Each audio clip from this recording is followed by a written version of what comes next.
कभी सोचा है आपने कि एक मामूली सा पता, एक एड्रेस, कैसे आपकी पूरी जिंदगी की यादों का दरवाजा खोल सकता है?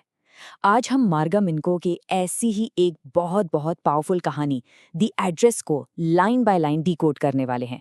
हाँ, ये एक छोटी कहानी है, लेकिन इसके अंदर इमोशंस, इतिहास और एक ऐसा फैसला छुपा है जो इसे समझने के बाद भी आपके साथ रह जाएगा।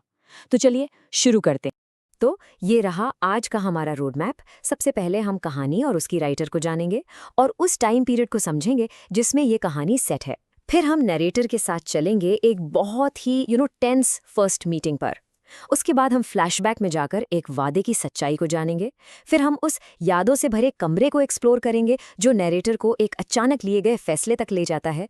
और आखिर में हम इस कहानी के जो कोर थीम्स हैं उन सब को एक साथ जोड़कर देखेंगे। ओके, तो इस कहानी को लिखा है मार्गा मिंको ने। वो एक डच जूइश राइटर हैं जिनकी अपनी जिंदगी हॉलोकॉस्ट से बहुत गहराई से जुड़ी हुई थी और उनका वो पर्सनल दर्द और एक्सपीरियंस इस कहानी में साफ झलकता है दोस्तों। द एड्रेस बेसिकली एक नौजवान लड़की की कहानी है जो वॉर के बाद अपनी माँ का सामान वापस लेने के लिए लौटती है। लेकिन ये सिर्फ चीजों के बारे में नहीं है, बिल्कुल नहीं। ये इस बात की पड़ताल है कि यादों को पकड़े रहने और आगे बढ़ जाने की जो कश्मकश होती है वो कितनी मुश्किल होती है। इस कहानी को अगर सच में फील करना है ना, तो हमें उस दुनिया को समझना होगा जिसमें ये सेट है। वर्ल्ड वॉर 2 के ठीक बाद का हॉलैंड।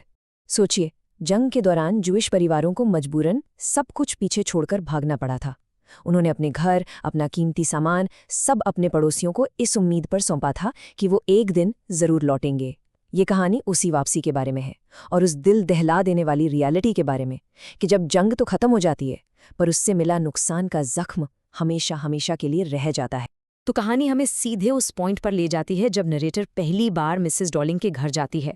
और ये कोई आम विजिट नहीं है, ये असल में पास्ट के साथ, अतीत के साथ एक आमना सामना है।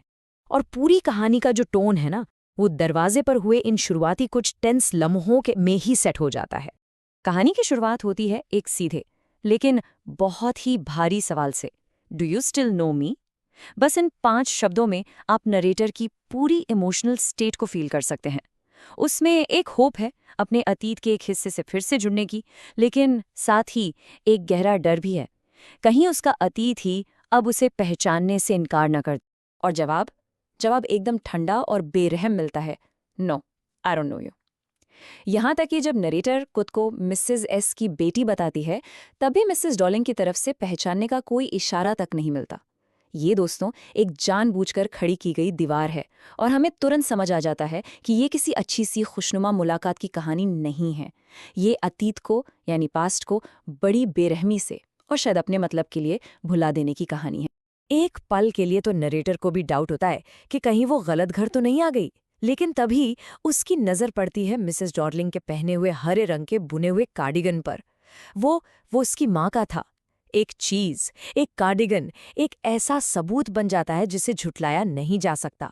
ये सिर्फ कपड़े का एक टुकड़ा नहीं है, ये उसके चोरी हुए अतीत का एक जीता जागता हिस्सा है जिसे वो औरत बड़े आराम से पहने हुए है, जो उसे पहचानने से भी मना कर रही है।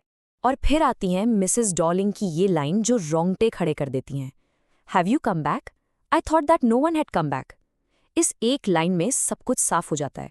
वो सिर्फ ये नहीं सोच रही थी कि परिवार चला गया, बल्कि उसे पूरी उम्मीद थी कि वो लोग कभी वापस नहीं लौटेंगे।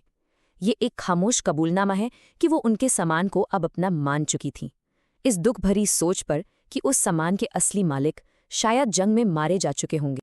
ये जो पूरा टेंस माहौल है, ये नरेटर की यादों को कुरेदता है और उसे उस पल में वापस ले जाता है जब उसकी माँ ने उसे ये बताया था, मार्कोनी स्ट्रीट नंबर 46। ये एड्रेस सिर्फ एक लोकेशन नहीं है दोस्तों, ये एक चाबी है जो अतीत का ताला खोलती है। और अब कहानी एक फ्लैशबैक में जाती है, ये समझाने के लिए कि आखिर ये सारा कीमती सामान मिसेस डॉलिंग के घर पहुंचा कैसे। चलिए, अब हम टाइम में पीछे चलते हैं, वॉर के टाइम किए गए उस वादे को समझने के लिए।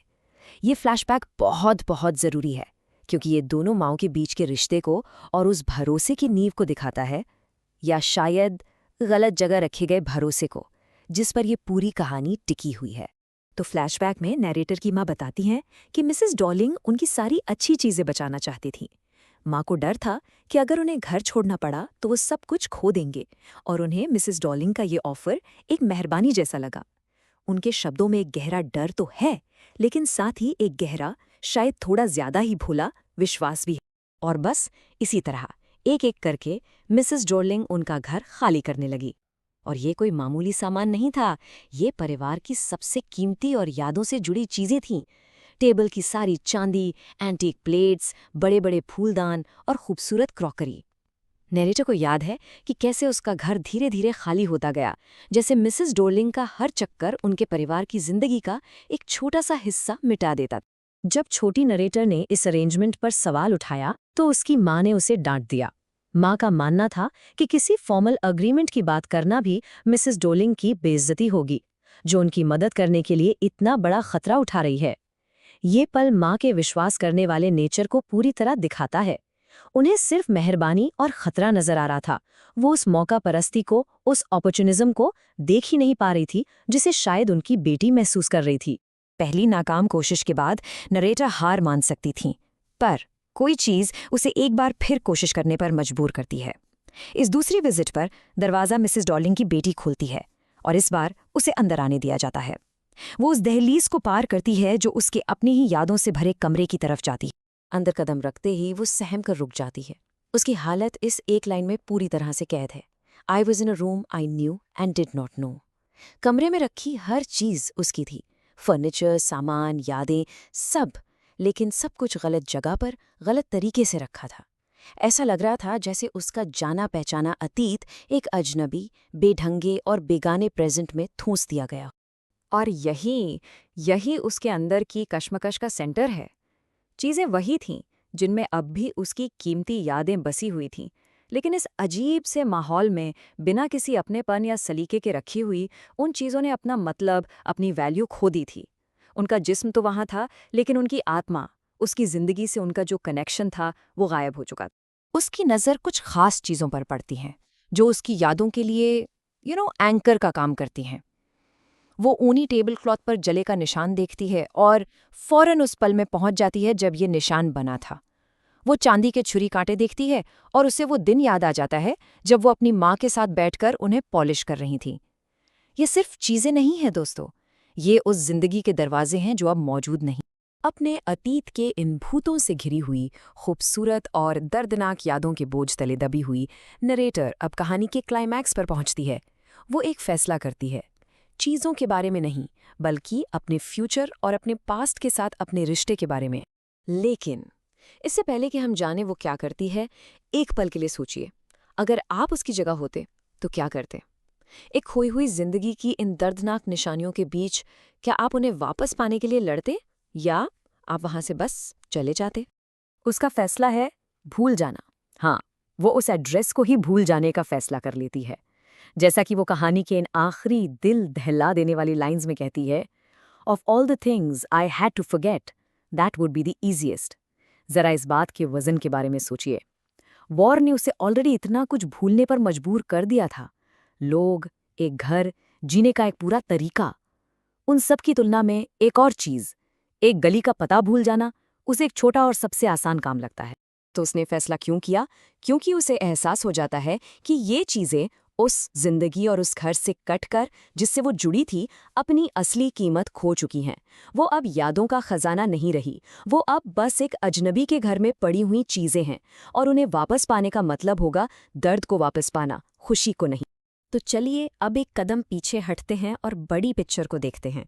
वो कौन से मेन थीम्स और टेकअवेज हैं जो इस छोटी सी कहानी को इतना इतना यादगार बना देते हैं? देखिए, इसे हम 3 मेन थीम्स में समझ सकते हैं। पहला, वॉर के बाद इंसान की हालत, नुकसान के जो गहरे साइकोलॉजिकल जख्म होते हैं और फिर से शुरुआत करने का संघर्ष। दूसरा, यादों और चीजों के बीच का मजबूत रिश्ता और कैसे बेजान चीजें भी एक खोई हुई दुनिया से हमें जोड़े रखती हैं। और आखिर में ये दर्दनाक एहसास कि आप अतीत को सच में वापस हासिल नहीं कर सकते और कभी-कभी आगे बढ़ने का एक ही रास्ता होता है, और वो है उसे पीछे छोड़ देना। और ये कहानी हमें एक आखिरी परेशान करने वाले सवाल पर छोड़ जाती है। क्या उस एड्रेस को भूल जाने का फैसला करके नैरेटर सच में उस याद को मिटा सकती है? आखिर यादें हमारे दिमाग में रहती हैं या उन चीज़ों में जिनसे वो जुड़ी होती हैं? ये सोचने लायक बात है। द एड्रेस के इस डीप डाइव में शामिल होने के लिए बहुत बहुत शुक्रिया। अगर आपको इस तरह के डिटेल्ड लिटरेरी एनालिसिस पसंद है तो ऐसे और एक्सप्लेनर्स के लिए सब्सक्राइब करना मत भूलिएगा। धन्यवाद।